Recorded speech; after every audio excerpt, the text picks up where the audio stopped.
Քո հրաշքն ամեն օր ուղերձների շարք։ Հավատո՞ւմ ես Քրիստոսի հարությանը։ Այս ուղերձով մենք ավարտում ենք շարքը, որը կրում է «Արդյոք հավատո՞ւմ ես, որ անվանումը»։ Այս շարքի մեր վերջին ուղերձի մեջ ուզում եմ քեզ հարցնել քրիստոնեական հավատքի կարևորագույն անկյունաքարերից մեկի մասին։ Արդյոք քո ամբողջ սրտով հավատո՞ւմ ես Քրիստոսի հարության մասին աստվածաշնչյան անխախտ ճշմարտությանը։ Սիրելի՛ բարեկամ, Տեր Հիսուս Քրիստոսի հարության փաստը յուրաքանչյուր հավատացյալի արդարացման հիմքն է։ Հռոմեացիներին ուղղված նամակի մեջ Պողոս առաքյալը խոսում է Աբրահամի հավատքի մասին և այն մասին, որ հավատքի շնորհիվ է, որ նա արդար համարվեց Տեր Աստծու առջև։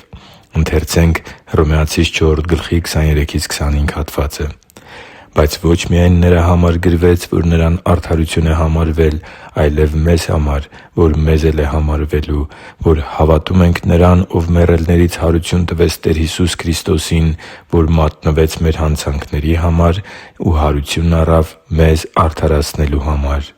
Աստվածաշունչը հստակ է այս հարցում։ Տեր Հիսուսը հարություն առավ մեզ արդարացնելու համար։ Հավատո՞ւմ ես Քրիստոսի հարությանը։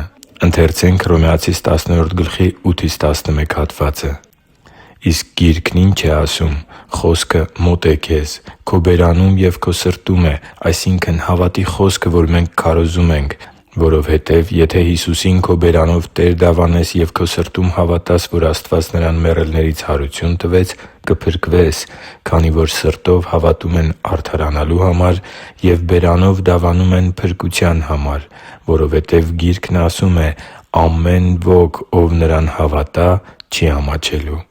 Աստծու համար թանկ ու սիրելի՛ զավակ, Տեր Հիսուսը Ինքն էր խոսում խաչի մահվանը հաջորդող Իր հարության մասին։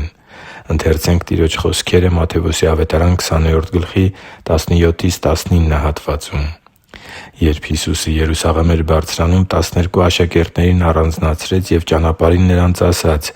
«Ահա Երուսաղեմ ենք բարձրանում, և Մարդու Որդին մատնվելու է քահանայապետերին ու դպիրներին. նրան մահվան են դատապարտելու և հեթանոսներին են մատնելու։ Նա ծաղրվելու է, գանահարվելու է և խաչն է հանվելու, սակայն երրորդ օրը հարություն է առնելու»։ Հավատո՞ւմ ես Քրիստոսի հարության մասին Աստվածաշնչի փոխանցած ճշմարտությանը։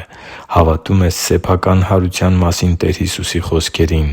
Հավատո՞ւմ ես, որ Նա ողջ է և հիմա էլ մեր կողքին է՝ յուրաքանչյուր մարդու կողքին, որ սրտանց հավատում է Նրա հարությանը, Նրա ներկայությանը և Նրա սիրուն։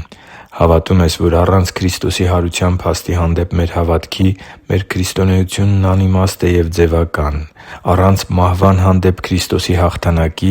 առանց հարության ունայն է ցանկացած քարոզություն և ունայն է նաև Քրիստոսի հանդեպ մարդու ունեցած հավատքը։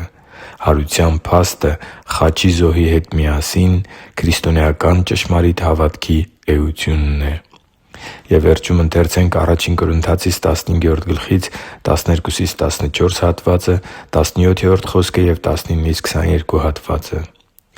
«Իսկ եթե Քրիստոսի մասին քարոզվում է, որ մեռելներից հարություն է առել, ինչպե՞ս են ձեզանից ոմանք ասում՝ մեռելների հարություն չկա։ Եթե մեռելների հարություն չկա, ապա Քրիստոսն էլ հարություն չի առել։ Եվ եթե Քրիստոսը հարություն չի առել, ուրեմն մեր քարոզությունն ունայն է և ձեր հավատքը։ Եթե Քրիստոսը հարություն չի առել, ձեր հավատքն ունայն է, և դեռ ձեր մեղքերի մեջ եք։ Եթե միայն այս կյանքում Քրիստոսի վրա հույս ունենք, բոլոր մարդկանցից ավելի ողորմելի ենք։ Բայց ոչ, Քրիստոսը ննջեցյալներից առաջինը եղավ, որ մեռելներից հարություն է առել, քանի որ մահը մարդով եղավ, մեռելների հարությունն էլ մարդով եղավ։ Ինչպես Ադամով բոլորը մեռնում են, այնպես էլ Քրիստոսով բոլորը կկենդանանան» Հիշի՛ր, որ դու Աստծո հրաշքն ես, և Աստված սիրում է քեզ։ Շնորհակալ եմ, որ դու կա՛ս։ Սիրով և աղոթքով, Արման Մանուկյան։